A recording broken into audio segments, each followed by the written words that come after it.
आज योगिनी एकादशी है। इसका महात्म्य अपन सब श्रवण करेंगे।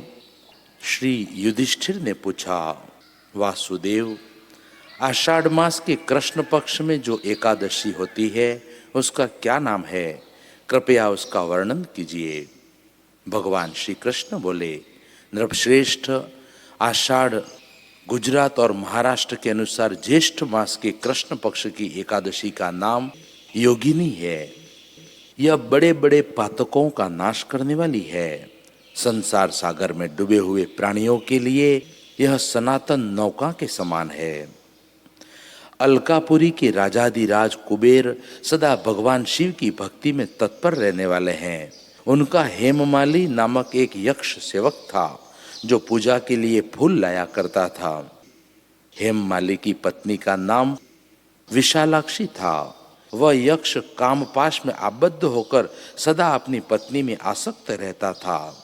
एक दिन हेममाली मानसरोवर से फूल लाकर अपने घर में ही ठहर गया और पत्नी की प्रेम पाश में खोया रह गया। अतः कुबेर के भवन में न जा सका। इधर कुबेर मंदिर में बैठकर शिव का पूजन कर रहे थे। उन्होंने दोपहर तक फूल आने की प्रतीक्षा की। जब पूजा का समय व्यतीत हो गया तो यक्षराज ने कुपित होकर सेवकों से कहा, यक्षों, दुरात्मा हेममाली क्यों नहीं आ रहा है?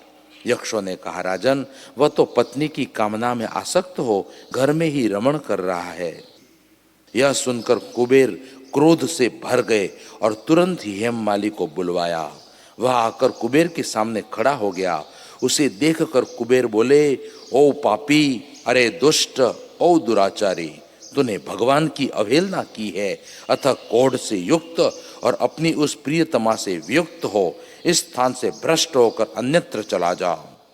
कुबेर के ऐसा कहने पर वह उस स्थान से नीचे गिर गया। कोढ़ से सारा शरीर पीड़ित था, परंतु शिव पूजा के प्रभाव से उसकी स्मरण शक्ति लुप्त नहीं हुई। तदनंतर वह पर्वतों में श्रेष्ठ मेरुगिरी के शिखर पर गया। वहां पर उसे मुनिवर मार्कंडेय जी के दर्शन हुए। पापकर्मा यक्ष ने मुनि के चरणों में प्रणाम किया। मुनिवर मार्कंडेय ने उसे भय से कांपते देख कहा, तुझे कोढ़ के रोग ने कैसे दबा लिया? यक्ष बोला, मुने, मैं कुबेर का अनुचर हेममाली हूँ। मैं प्रतिदिन मानसरोवर से फूल लाकर शिव पूजा के समय कुबेर को दिया करता था। एक दिन पत्नी सहवास के सुख में फंस जाने के कारण मुझे समय का ज्ञान नहीं रहा।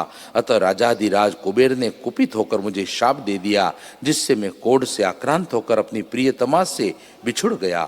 मुनि श्रेष्ठ, संतों का चित्त स्वभावतः परोपकार में लगा रहता है। यह जानकर मुझ अपराधी को कर्तव्य का उपदेश दीजिए।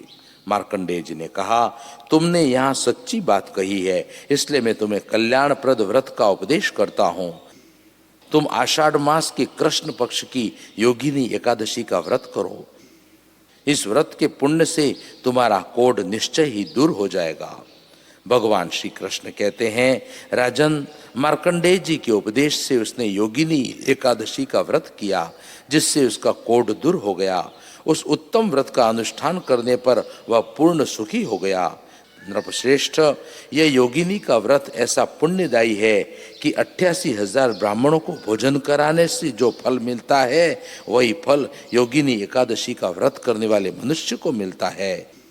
योगिनी महान पापों को शांत करने वाली और महान पुण्य फल देने वाली है। इस महात्म्य को पढ़ने और सुनने से मनुष्य सब पापों से मुक्त हो जाता है।